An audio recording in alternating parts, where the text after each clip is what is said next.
राजस्थान में बीजेपी के विधायक ललित मीणा के पिता ने यह आरोप लगाया है कि वसुंधरा राजे के बेटे और सांसद दुष्यंत सिंह ने बीजेपी के कुछ विधायकों को राजस्थान के एक रिजॉर्ट में रखा हुआ था और उनका यह भी आरोप है कि जब राजस्थान में बीजेपी के कुछ नेताओं को इसकी जानकारी मिली तो वो इन विधायकों को इस रिजॉर्ट से छुड़ाने के लिए आए थे।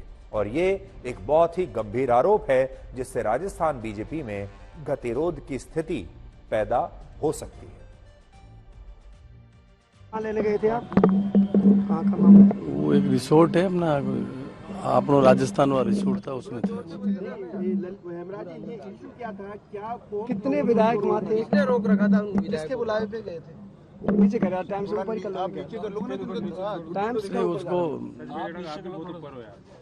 उसको दुष्यंत सिंह जी ले गए थे साथ में, और तो कोई नहीं था। मैडम के बेटे दुष्यंत सिंह जी ले गए थे। रोका आप जब लेकर आना चाह रहे थे, रोका कौन से विधायक ने रोका? वही एक अपने कंवरलाल एक विधायक था, उसने रोका था उनको। मारपीट भी की क्या? मारपीट तो क्या, वही लड़ाई झगड़े में उतारू था। तो वो क्या क्यों रोकना चाह रहे थे? बात क्या हुई थी, मतलब क्या कह रहे थे? कंवरलाल क्या कह रहे थे? कंवरलाल मीणा क्या कह रहे थे? कंवरलाल ही कह रहे थे कि वो दुष्यंत सिंह जी बात करो फिर ले जाओ इनको।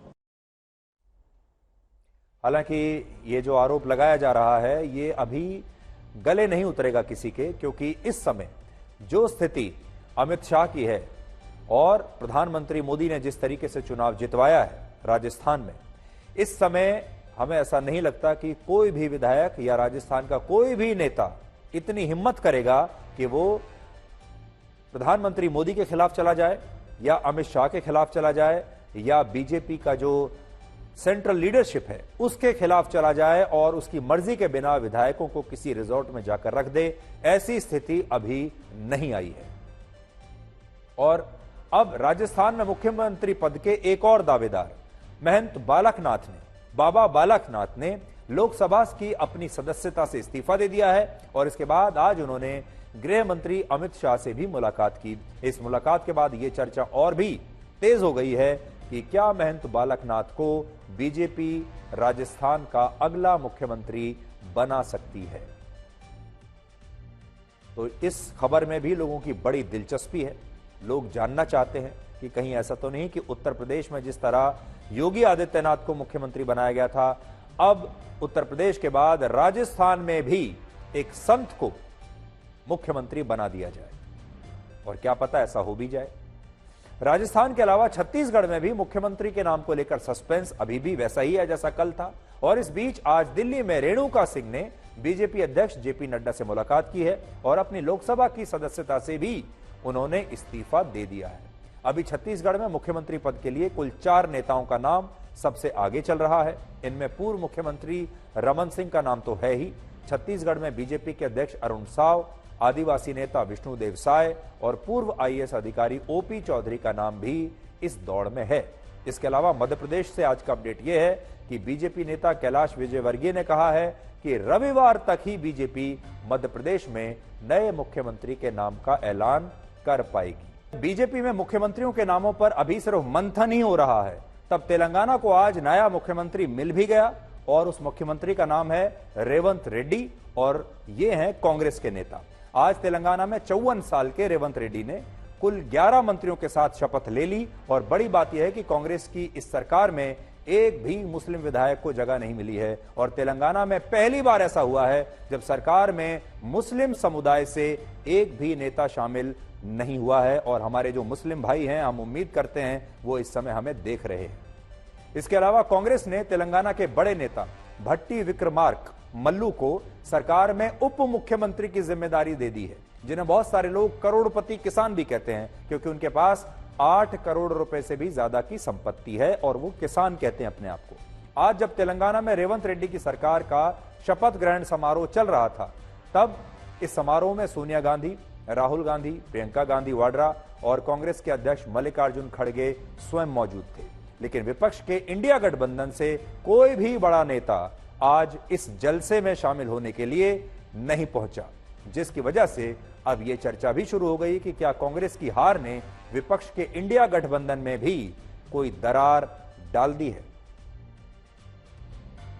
कर्नाटक राष्ट्र उप मुख्यमंत्री गारिकी स्वागतं पलुकुतोंदी वेदिक ధైర్యంతో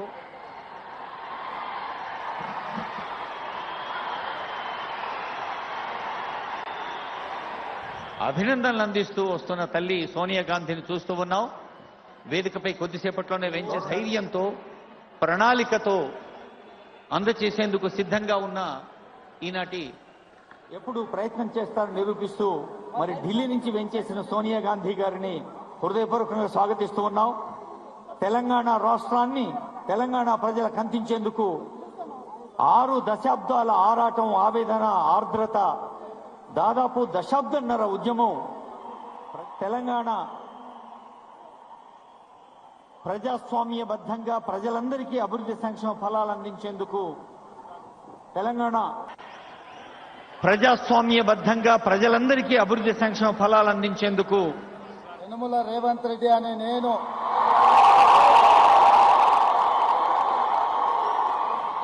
శాసనం ద్వారా నిర్మితమైన భారత రాజ్యాంగం పట్ల నిజమైన విశ్వాసం.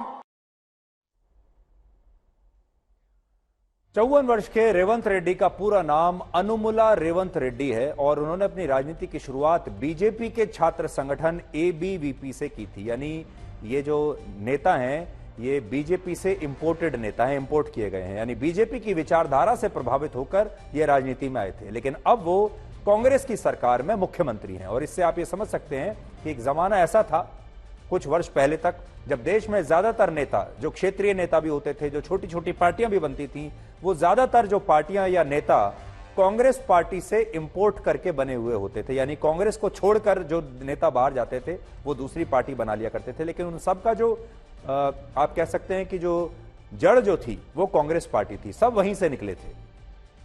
अब बड़े बड़े नेता बड़े बड़े पदों पर बीजेपी से भी इंपोर्ट होने लगे हैं और अब बीजेपी से इंपोर्ट होने वाले नेताओं को भी दूसरी पार्टियों में बड़े पद मिल रहे हैं। और इससे आप ये समझ सकते हैं कि अब नेताओं की जो लेयर है वो कैसे बदल रही है।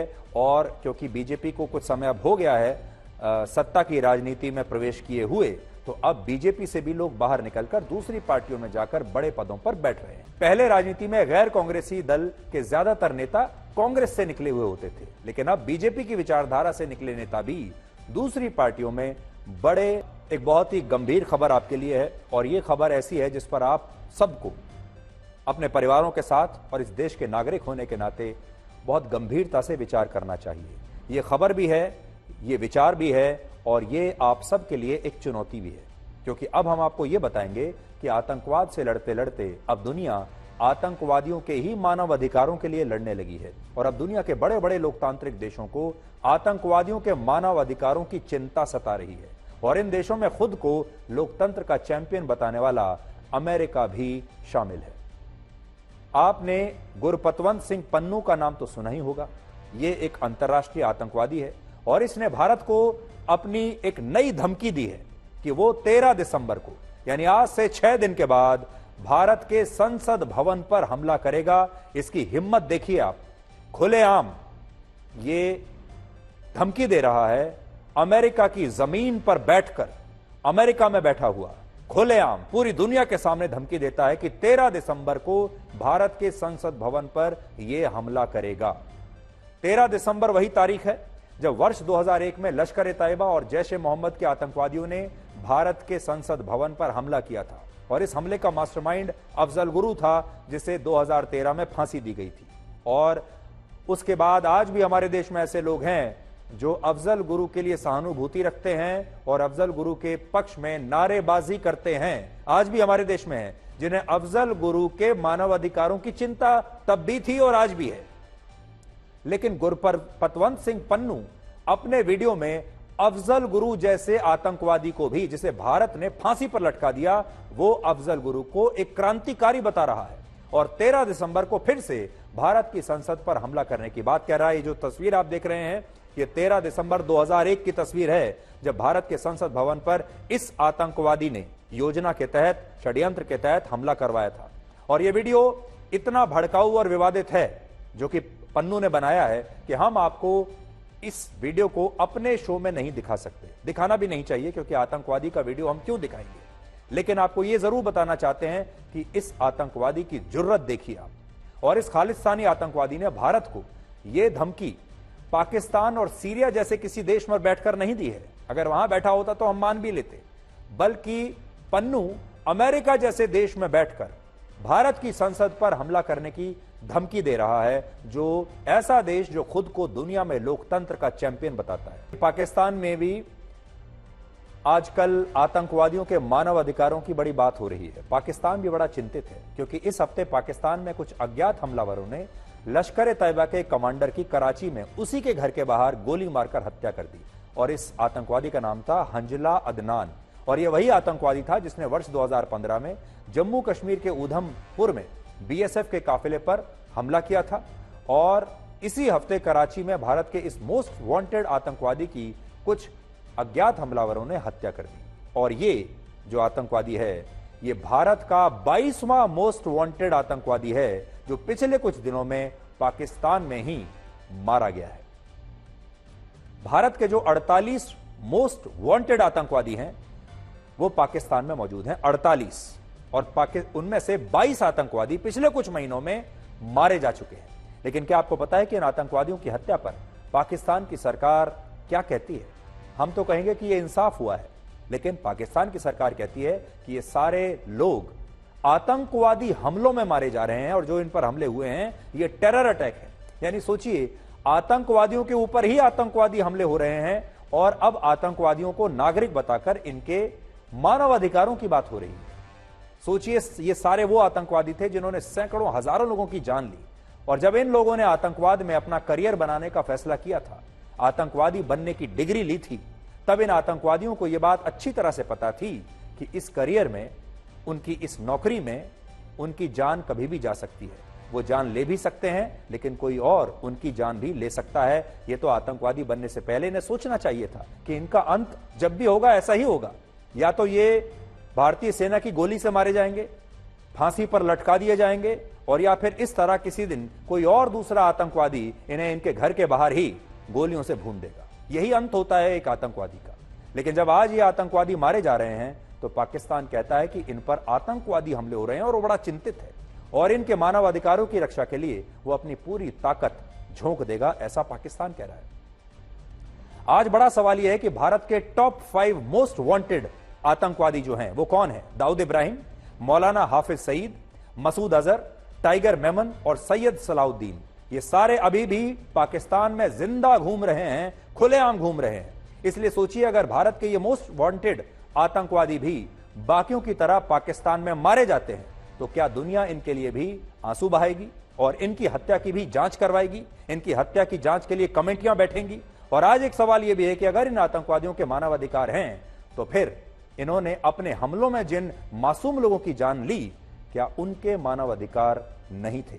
इन 3 बड़ी यूनिवर्सिटीज के प्रेसिडेंट्स ने पूरी दुनिया के सामने अपने आप को एक्सपोज कर लिया है। इनकी पोल खुल गई है और इनके जवाब सुनकर आपको समझ में आ जाएगा कि मानसिक रूप से ये कितने गिर चुके हैं। इसी साल मई के महीने में एक रिपोर्ट आई थी जिसमें बताया गया कि पिछले कुछ वर्षों में अरब के मुस्लिम देशों से अमेरिका की यूनिवर्सिटीज को मिलने वाली फंडिंग में जबरदस्त वृद्धि हुई है और इनमें भी कतर से अमेरिका की यूनिवर्सिटीज को सबसे ज्यादा लगभग 42,000 करोड़ रुपए और सऊदी अरब से 25,000 करोड़ रुपए की फंडिंग अमेरिका की अलग अलग यूनिवर्सिटीज को मिली है। इसलिए आज यह सवाल भी पूछा जाना चाहिए कि क्या इन यूनिवर्सिटीज में जो फिलिस्तीन के समर्थन में छात्रों के गुट बन रहे हैं, जो यहां पर भी हिंदू मुसलमान, ज्यू मुसलमान, ये सारी बातें हो रही हैं, क्रिश्चियनिटी और मुस्लिम, उसके पीछे भी क्या अरब देशों से आने वाली ये फंडिंग एक कारण हो सकती है? सोचिए, जिस ओसामा बिन लादेन ने अमेरिका पर दुनिया के इतिहास का सबसे बड़ा आतंकवादी हमला किया, 3,000 से ज्यादा लोग मारे गए, उस लादेन के लिए भी आज अमेरिका के लोगों में सहानुभूति की एक लहर